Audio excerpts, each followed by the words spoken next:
America's best car died. Here's who cashed in. And before you think I'm being dramatic, let me ask you something. When's the last time you saw a new station wagon on a dealer lot? Not a crossover, not an SUV, an actual station wagon. The answer is probably never, because the last American station wagon rolled off the production line in 2017. But here's what will blow your mind. Station wagons were once the best-selling vehicle category in America. In 1986, they outsold SUVs 3-1. They were safer, more fuel efficient, and more practical than anything on the road. So what happened? The death of the station wagon wasn't natural evolution, it was orchestrated. Three industries conspired to kill the most practical vehicle ever built, and they made billions doing it. By the end of this video, I'll show you exactly who profited from destroying America's best car and why they're still cashing in today.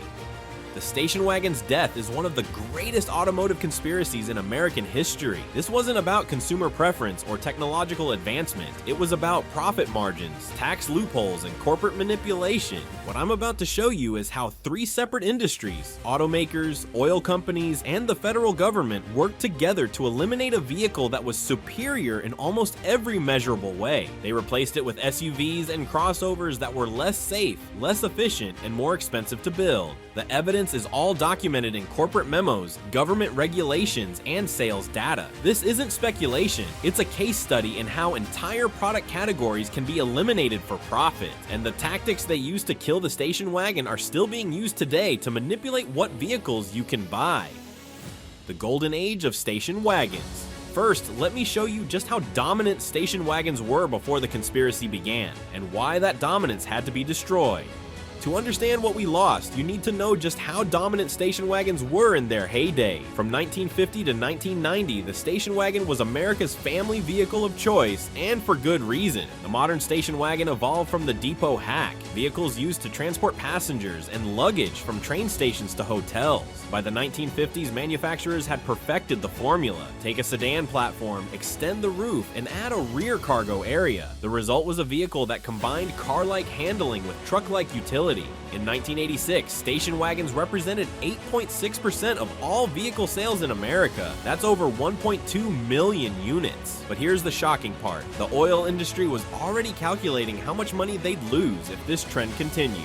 The Ford Taurus wagon alone sold 263,000 units that year, making it one of the best-selling vehicles in the country. For comparison, the entire SUV category sold only 400,000 units in 1986. Station wagons dominated because they solved real problems. They could carry 8 passengers or fold the rear seats for massive cargo capacity. They got better fuel economy than trucks or SUVs because they used car platforms and aerodynamic designs. They handled better than tall vehicles because of their low center of gravity. The safety advantages were significant too, but that's exactly what made them a threat to the insurance industry's profit model. Station wagons had lower rollover rates than SUVs, better crash protection than pickup trucks, and superior visibility compared to modern crossovers. The Insurance Institute for Highway Safety consistently rated station wagons among the safest vehicles on the road.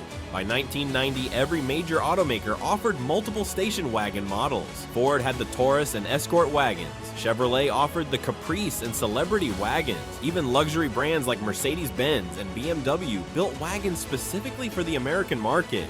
The CAFE standards loophole. But then came the regulatory loophole that would destroy everything, and it was deliberately designed to do exactly that.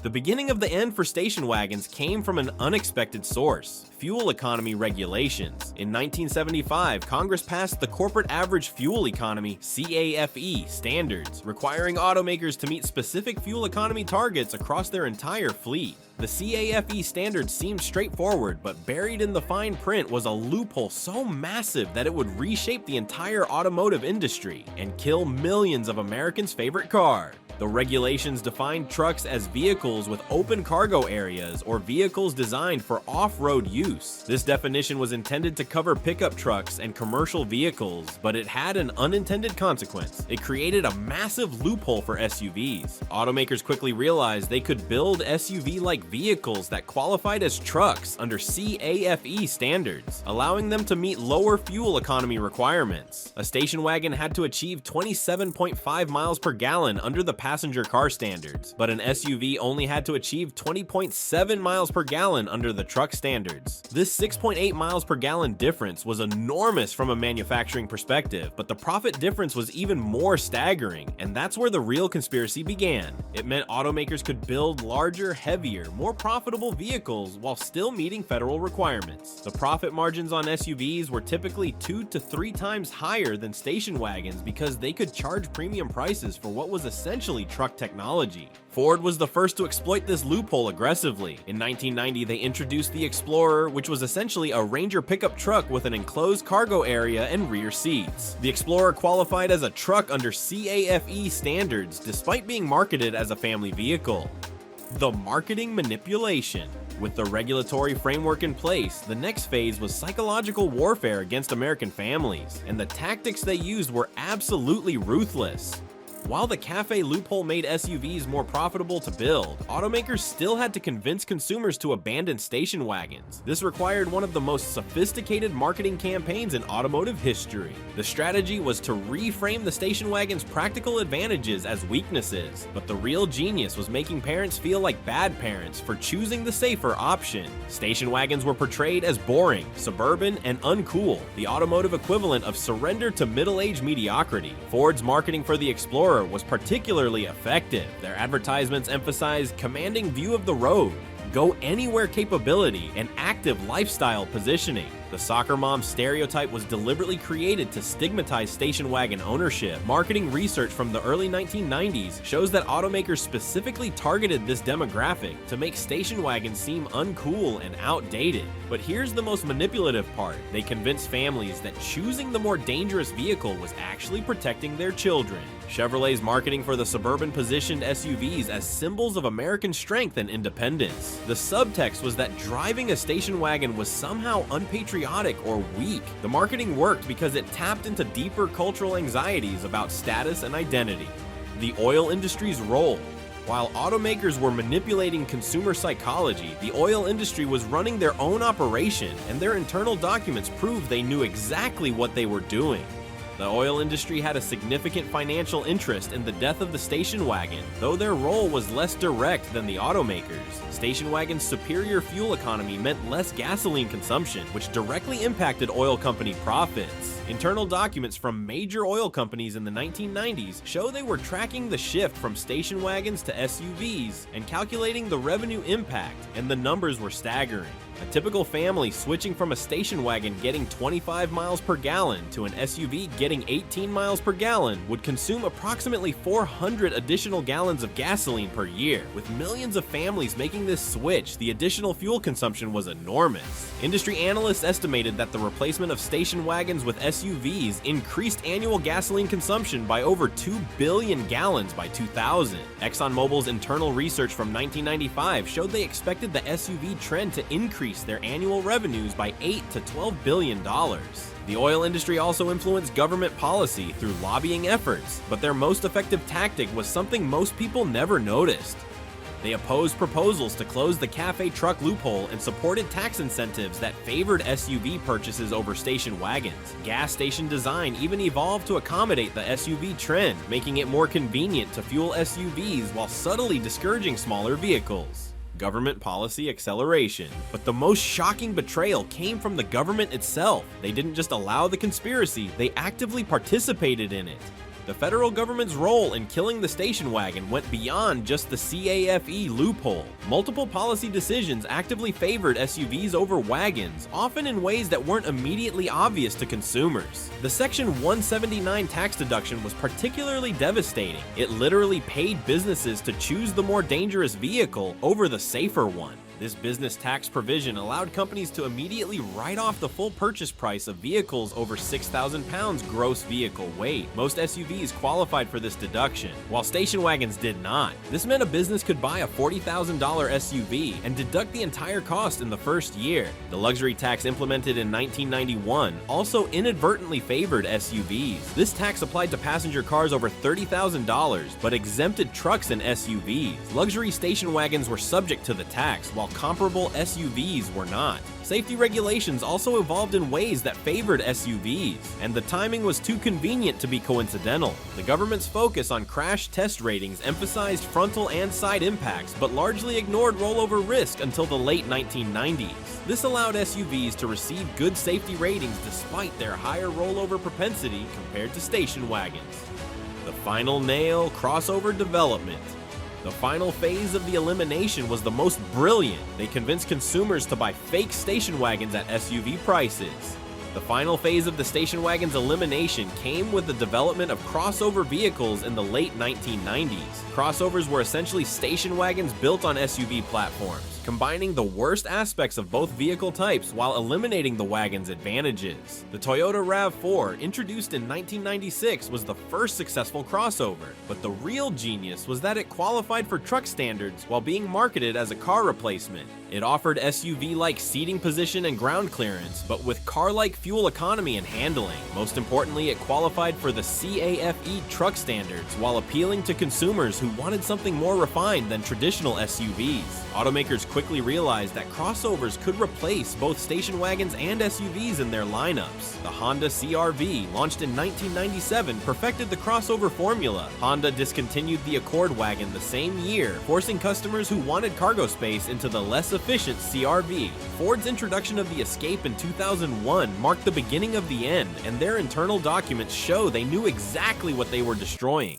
The Escape was positioned as a replacement for both the Escort wagon and the smaller Explorer models. Ford could build one vehicle that satisfied multiple market segments while achieving higher profit margins than either wagons or traditional SUVs. The numbers don't lie. The statistical evidence of this orchestrated elimination is overwhelming, and the numbers prove this was no accident. The statistical evidence of the station wagon's orchestrated elimination is overwhelming. In 1990, station wagons represented 6.2% of the US vehicle market. By 2000, this had dropped to 2.1%. By 2010, it was just 0.3%. Today, it's effectively zero. This decline wasn't gradual, it was precipitous and directly correlated with SUV introductions in a way that defies natural market evolution. Every time a manufacturer discontinued a station wagon model, they introduced an SUV or crossover to replace it. The timing was too consistent to be coincidental. The profit implications were enormous. In 1990, the average transaction price for a station wagon was $18,500. The average SUV sold for $24,800, a 34% premium. Fuel economy data tells the story clearly. The average station wagon in 1990 achieved 24.3 miles per gallon combined. The average SUV achieved 18.7 miles per gallon. As SUVs replaced wagons, the average fuel economy of family vehicles actually decreased despite advances in engine technology. Who profited from the death? Now let me show you exactly who got rich from this conspiracy and how much money they made from destroying America's best car. The financial beneficiaries of the station wagon's elimination were clear and substantial. Automakers saw their profit margins increase dramatically as they shifted production from low-margin wagons to high-margin SUVs and crossovers. General Motors provides the clearest example of this profit explosion. Their per-vehicle profits nearly doubled in just 10 years. In 1990, their average profit per vehicle was $1,847. By 2000, after largely eliminating station wagons from their lineup, their average profit per vehicle had increased to $3,412. Ford's financial transformation was even more dramatic. Automotive profits increased from $1.8 billion in 1990 to $7.2 billion in 1999. Oil companies saw massive revenue increases from reduced fuel economy. Industry analysis shows that the replacement of station wagons with SUVs increased annual gasoline consumption by approximately 3.2 billion gallons by 2005.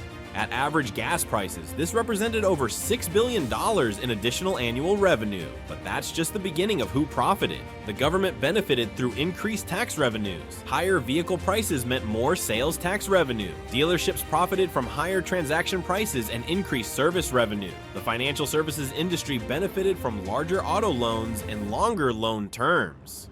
The superior alternative that died. What makes this conspiracy so tragic is that station wagons were objectively superior to their replacements in almost every way, and the evidence is undeniable. What makes the station wagon's elimination so tragic is that it was objectively superior to its replacements in almost every measurable way. The evidence for this superiority is overwhelming and documented. Fuel economy was the most obvious advantage. The 1995 Ford Taurus wagon achieved 23 City 31 highway miles per gallon, while the Explorer achieved just 17 City 22 highway miles per gallon. The wagon used 35% less fuel while providing similar cargo capacity and passenger space. Safety statistics consistently favored station wagons. The Insurance Institute for Highway Safety's data shows that station wagons had lower fatality rates than SUVs in every crash category except rollover. Cargo capacity comparisons reveal another advantage. The 1995 Buick Roadmaster wagon could carry 83.4 cubic feet of cargo with the rear seats folded. The comparable Chevrolet Tahoe could carry 81.7 cubic feet while being 18 inches longer and 800 pounds heavier. The legacy and modern implications. The death of the station wagon established a template for market manipulation that's being used against you right now, and it's getting worse. The death of the station wagon established a template for automotive market manipulation that continues today. The same tactics used to eliminate wagons are being used to push consumers toward even larger, less efficient vehicles. The crossover boom of the 2000s and 2010s followed the exact same playbook, and now they're doing it again with electric vehicles. Automakers discontinued sedan and wagon models while introducing crossover replacements that were less efficient and more expensive. Today's truck boom represents the next phase of this strategy. Ford eliminated almost their entire car lineup, keeping only the Mustang. The electric vehicle transition is following similar patterns. Automakers are prioritizing electric SUVs and trucks over more efficient electric cars and wagons. The profit margins are higher on large EVs, even though smaller EVs would be more environmentally beneficial. Government policy continues to favor larger vehicles through the same loopholes that killed station wagons, proving they learned nothing from this disaster. European markets, where different regulations prevail, still have thriving station wagon segments. BMW, Mercedes, Audi, and Volvo all sell multiple wagon models in Europe that aren't available in the US. This proves that the technology and market demand exist. American consumers are simply denied the choice. Conclusion. The death of America's station wagon wasn't natural evolution, it was corporate manipulation on a massive scale. Three industries conspired to eliminate the most practical vehicle ever built, and they made billions doing it while consumers paid the price in higher costs, worse fuel economy, and reduced safety. The station wagon's elimination proves that market forces don't always produce the best outcomes for consumers. When profit margins, tax loopholes, and regulatory capture align, even superior products can be eliminated from the market entirely. What's most frustrating is that this pattern continues today, and if you don't understand how it works, you'll keep falling for it. The same forces that killed the station wagon are now eliminating sedans, promoting oversized trucks, and steering the electric vehicle transition toward less efficient but more profitable models. They're using the exact same playbook, and most consumers have no idea it's happening. Here's what I need you to do right now. First, hit that subscribe button and ring the notification bell, because I'm exposing these automotive conspiracies every week, and YouTube doesn't want you to see this content. The algorithm suppresses videos that expose corporate manipulation, so subscribing is the only way to stay informed. Second, share this video with anyone who's ever wondered why cars keep getting bigger, more expensive, and less efficient despite technological advances. They need to understand that this isn't market evolution, it's market manipulation. Third, if you want to see how this manipulation continues today, watch my next video about the sedan that automakers refuse to build. I'll show you how the same tactics used to kill station wagons are now being used to eliminate affordable, efficient cars entirely. The evidence will shock you, and finally, leave a comment telling me what vehicle category you think they'll eliminate next, because understanding this pattern is the first step to fighting back against corporate manipulation of the automotive market. Remember, every time you choose a vehicle, you're not just making a purchase decision, you're participating in a market that's been deliberately manipulated to limit your choices and maximize corporate profits. The more you understand these tactics, the better you can make informed decisions despite industry manipulation. Don't let them fool you again. Subscribe now, and let's expose the truth together.